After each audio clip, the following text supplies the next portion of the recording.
The Trump administration could reclassify marijuana, according to a new report from the Wall Street Journal. The move would continue efforts started during the Biden administration in 2024. A reclassification of the drug to a Schedule III would make it easier for people to buy marijuana and for distributors to sell it, but it wouldn't make marijuana entirely legal. Reclassification would allow, though, for tax breaks and additional medical research. All right, we're bringing back our chief legal analyst, Khalif Rhodes. We just had that report from Jane King at the stock exchange saying cannabis industry booming yesterday with this news, right? Yeah. Lighting up, getting all excited about that. All right, but let's talk about this. Not making it legal when it comes to recreational use, but could this move of reclassifying it to Schedule III be perceived as like a safety endorsement? And it leads to higher rates of use? It could. I mean, but this reclassification is not guaranteed to be just to 3. It can go to 2, it can go to 3, or it can be removed completely from the controlled substances list at all. And so there are a number of ways that this can happen. Being a Schedule 1 puts it on the same level as heroin. Now, I'm not a drug user, but I'm pretty sure marijuana and heroin shouldn't be in the same classification. I don't think you need to be a scientist to recognize that they have different drastic secondary effects, different drastic impacts. And so while you have 38 plus states that have legalized marijuana use in a number of capacities, either medical or recreational, what you don't have is the federal government stepping out of the way. And our last hit, I've talked about how the party of smaller federal government has done that in a number of regards, with abortion, with all type of other type of care. This would fall in line with their normal thinking. Let's remove the federal government's regulation. Let's remove the federal government's hands and allow the states to make determinations. And that right now is the only thing that's blocking individual contributors to this marijuana process, and bigger companies that are trading on Wall Street. They don't have the access to the tax benefits that you would get because the federal government is blocking them from being able to utilize those. I'm just curious, do you think that this is a state issue? Like, legalizing marijuana, is it a state issue? Because let's say, so just to let you know, I've got, when you start talking about, marijuana, my brain goes to 4 categories. The first one, medical. Okay. Can it be used for medicinal purposes? And if it could, you absolutely have to do that. If you can help someone, particularly with cancer or pain or whatever, you do that. Second, and I'm not putting this in order of importance, but then I have, the spiritual aspect of it. Look, when you start ingesting anything into your body that alters your psyche, you are opening a door to God knows what. Okay, if anything can alter your psyche, your ability to see reality as it is, okay, that's a problem. Okay, and when it becomes addictive, that's even a greater problem, right? And then you look at it politically. If Donald Trump were to make this completely, I'm going to decriminalize it right now, we would win in a landslide. It wouldn't even be close. This is one bipartisan issue. We would win in a landslide. There would be nothing the Democrat could do. I don't care how many districts they think they have. The Republicans would win hands down. And then, so I said, economically, I mean, here in California, you have entrepreneurs that, open, you can become a cannabis seller. You get your license or whatever, and yeah, you can start selling it. Again, it has addictive properties.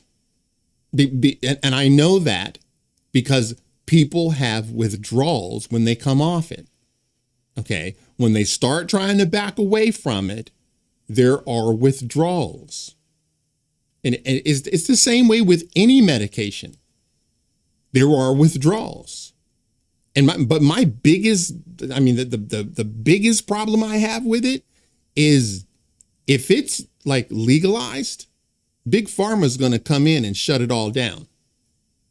Big Pharma is going to come in. You got a person as corrupt as Gavin Newsom. You don't think that Big Pharma will go to him and tell him, we need you to shut all these marijuana farms down today. Get it done. You don't think that he would do it? Of course he would. That's another strike against it being completely legalized.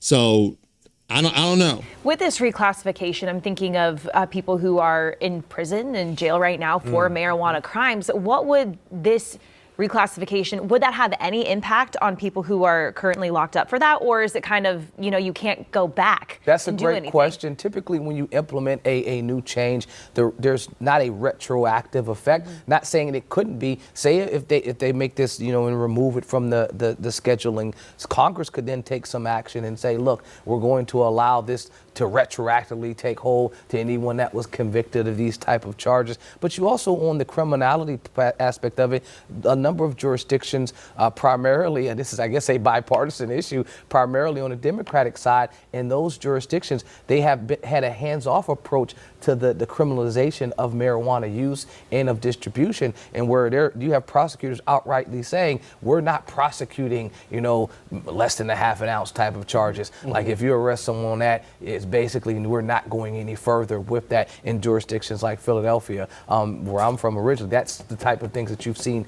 happen. So I think the states are attempting to figure out how to get it right. The federal government, on the other hand, the DEA is in the way, the FDA is on the way. So if you're trying to do research and figure out the medicinal purposes for marijuana, you got to jump over a lot of hurdles, because it's the same hurdles as you would for trying to research heroin. Well, that's my See, that's what I'm talking about. You still got to jump through a whole bunch of hurdles, right? And so okay, he's going to get to something, and I think that probably makes the most sense, I think, because he's going to go over where he thinks and where it should be regulated. My question, Khalif, is that what does the rescheduling do to open up, national institutions, say NIH, from being able to finally research what impacts cannabis use can have on people like veterans, cancer patients? I mean, it's already happening.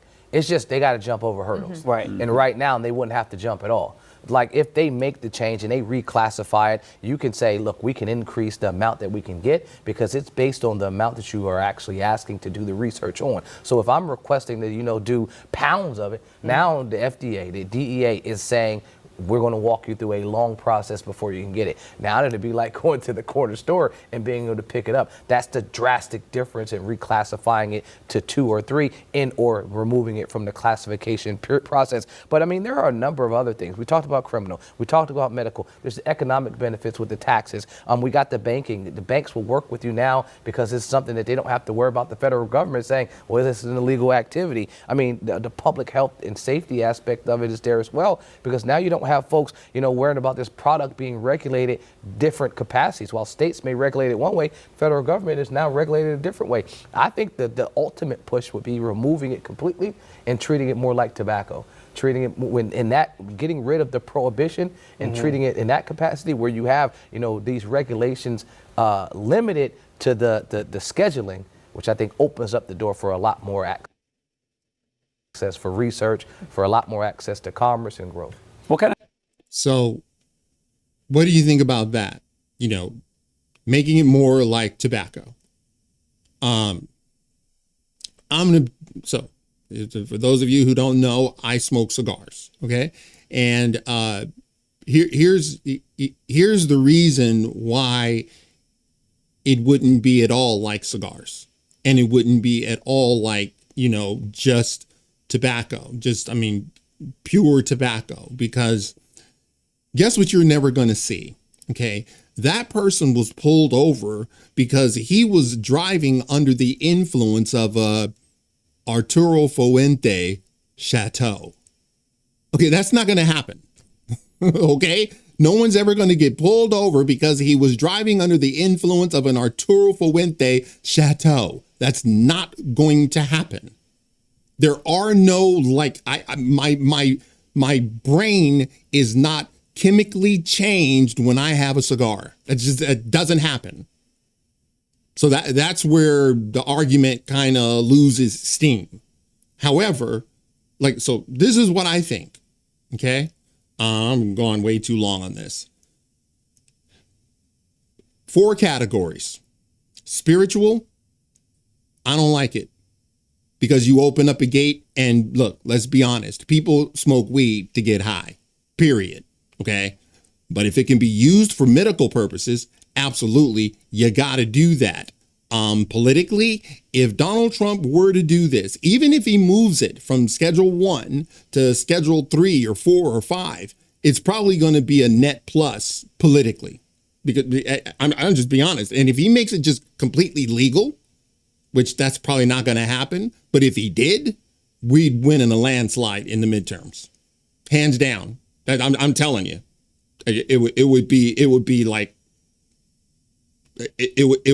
a landslide. And then what was the last one? I think I said economically. I think increasing your tax base. I'm just being honest. I don't give a crap about that. Because they're always going to find brand new ways to tax it. And they won't tax it enough. They'll just continue to tax it. It's never going to end.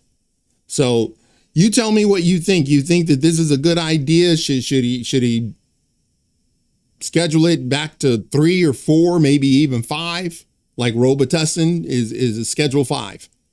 Should it be Robitussin? Cough medicine? I'll be honest with you. It shouldn't be Schedule 1. It's not. It ain't heroin. Okay? It's just that I know that it alters your brain. Sorry. It just does. And that's why people smoke it. All right, that's it for now. Hey, if you like this video, smash the like button and subscribe. And if you're following me on Rumble, please press that follow button. And until the next time, God bless.